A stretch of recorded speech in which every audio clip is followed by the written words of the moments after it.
خیبر کے موقع پر میرے محبوب علیہ الصلوۃ والسلام کی وہ پیاری سواری جسے عشاق جانتے ہیں، یافور کہتے ہیں.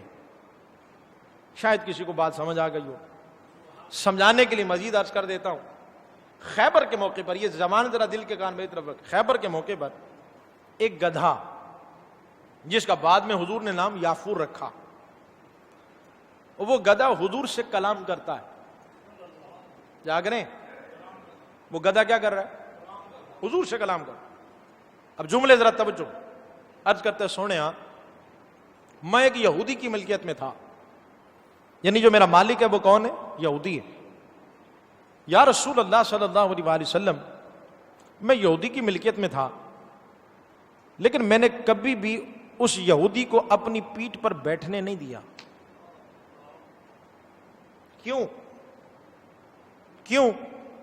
عرض کرتا ہے یا رسول اللہ صلی اللہ علیہ وسلم، اس لیے کہ میں اپنی نسل کا آخری گدھا ہوں. اوپر 60 گدھے ہیں، میں اپنی نسل کا آخری گدھا ہوں، اور میں یہ بات جانتا ہوں کہ آپ نبیوں میں سے آخری نبی ہیں اور آپ نے مجھ پہ سواری کرنی ہے. اس ادب کی وجہ سے میں نے کبھی بھی اس یہودی کو، اس گدھے کو تو پتہ چل گیا حضور آخری نبی ہیں. میں قادیانیوں کو گدھا بھی نہیں کہتا، یہ گدھے کی توہین ہے. کچھ سمجھ رہے ہیں آپ لوگ؟ جاگ رہے ہیں؟ میری بات پہنچ رہی ہے؟ میں انہیں گدھا بھی نہیں کہتا، یہ گدھے کی توہین ہے. آپ آخری نبی ہیں. یا رسول اللہ صلی اللہ علیہ وسلم، یہ گدھا حضور سے کلام کر رہا ہے. میرا مالک مجھے بھوکھا رکھتا تھا، پیاسا رکھتا تھا، مجھے مارتا تھا، سواری کرنے کی کوشش کرتا تھا، میں گرا دیتا تھا. یا رسول اللہ صلی اللہ علیہ وسلم، میں نے کئی بار مار کھائی ہے، بھوک برداشت کی ہے، پیاس برداشت کی ہے، پر یا رسول اللہ صلی اللہ علیہ وسلم کبھی اسے اپنی پشت پر بیٹھنے نہیں دیا. میرے کریم آقا صلی اللہ علیہ وسلم نے اس یافور کو اپنے ساتھ لے لیا. اب حضور نے اس کا نام رکھا یافور. کیا نام رکھا تھا؟ سارے بولیں. ہاں، یہ بات گھر میں بتانی ہے آپ نے. حضور نے اس کا نام رکھ دیا یافور. حضور مدینے میں ساتھ لے آئے خیبر سے. اب یہ وہی یافور ہے. حضور نے جب بھی کسی صحابی کو بلانا ہوتا تھا نا، تو حضور فرماتے تھے یافور جاؤ سیدنا صدیق اکبر کو بلا کے لے آؤ. یہ یافور سیدنا صدیق اکبر کے دروازے پہ جا کے منہ مارتا. اب جب سیدنا صدیق اکبر تشریف لے آتے تو پھر اشارے سے کہتا چل تجھ کو مدینے میں سرکار بلاتے ہیں. یہ بلانے کے لیے جاتا ہے یافور.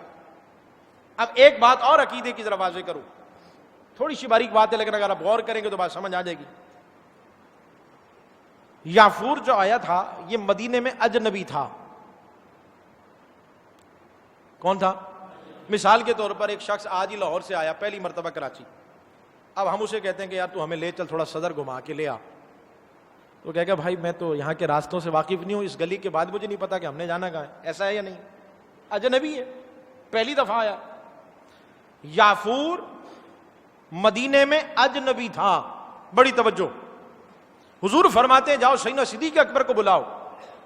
تاریخ بتاتی ہے، اگر آپ کے پاس کوئی ہو تو مجھے بتائیے گا، میری اصلاح کیجیے گا، میں نے نہیں پڑھا کبھی ایسا ہوا ہو. حضور نے فرمایا جاؤ سیدنا صدیق اکبر کو بلا کے لے آؤ.